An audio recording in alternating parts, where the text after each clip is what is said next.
Георгий Константинович Жуков редко воздерживался от критики как своих подчиненных, так и людей, которые были ему равны по званию, по статусу. Но нужно отметить тот факт, что такая практика была довольно эффективной, поэтому повсеместной. Действительно, после крепких слов генералы начинали лучше думать, если у них в принципе была такая способность. То, что ряд военачальников расстреляли, этого я не поддерживаю. Снять с должности человека это одно, но расстрелы это уже перебор. Можно и по-другому было наказывать. Впрочем, понятно, что в СССР иначе быть не могло. Как ни крутите, а тоталитарное государство функционирует именно так. Расстрелы, лагеря и так далее. Пожалуй, самым гуманным из всех был Константин Константинович Рокоссовский, который в дело победы вложил не меньше сил, чем Георгий Жуков. Это факт. Как-то умел Рокоссовский делать так, чтобы никого не критиковать и чтобы победы были. Но сейчас о Жукове и о том, кого он часто и сильно критиковал, можно даже говорить ругал. Нужно отметить, что воспоминания Жукова напечатаны, только проблема в том, что в них Георгий Константинович старался уйти от критики. У него это хорошо получалось. По-настоящему разговорить маршала удалось Константину Симонову. Это случилось уже после войны, спустя много лет. Впрочем, по-настоящему это не то слово. Все же Жуков старался быть осторожным в словах, лишь про некоторые моменты он вспомнил. По пунктам.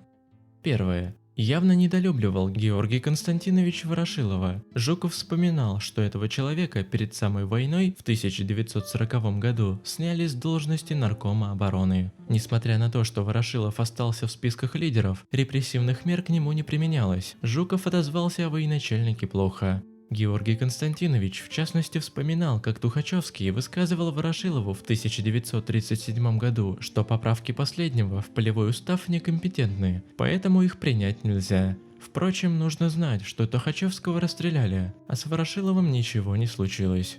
Жуков также вспоминал, как в 1941 году он передал Ворошилову план по производству боеприпасов. Месяц документ лежал где-то на столе у Ворошилова. Никаких решений не принималось. Пришлось Жукову подключать Сталина. И только после этого дело пошло. Здесь нужно отметить, что Сталин с Ворошиловым, как и с Буденным, много прошел. Поэтому, как видится, этим командирам давали поблажки. Правильно ли это было? Я думаю, что нам судить уже не стоит. Второе. Жуков критиковал и уже упомянутого Семена Михайловича Буденного.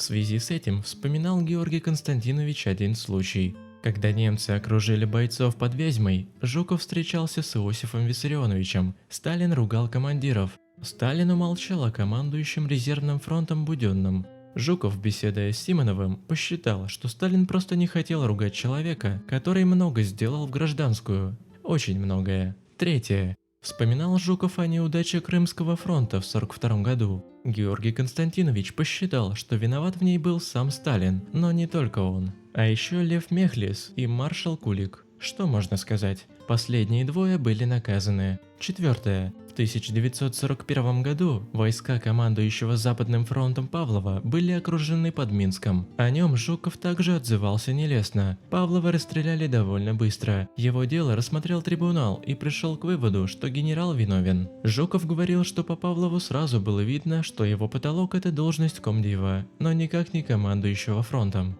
Пятое. Почти аналогичным образом Жуков отзывался о генерале Козлове, который командовал войсками в Крыму в 1942 году. Георгий Константинович называл этого военного безвольным. Шестое. Получил от Жукова вице-адмирал Трибуц, командующий Балтийским фронтом. Жуков вспоминал, как моряки хотели подрывать корабли с боеприпасом. По мнению маршала, если корабли и должны были быть подорваны, то только в бою. Если вам понравилось, не забудьте поставить лайк, подписаться на канал Загадки Истории и нажать на колокольчик, чтобы не пропустить новые видео.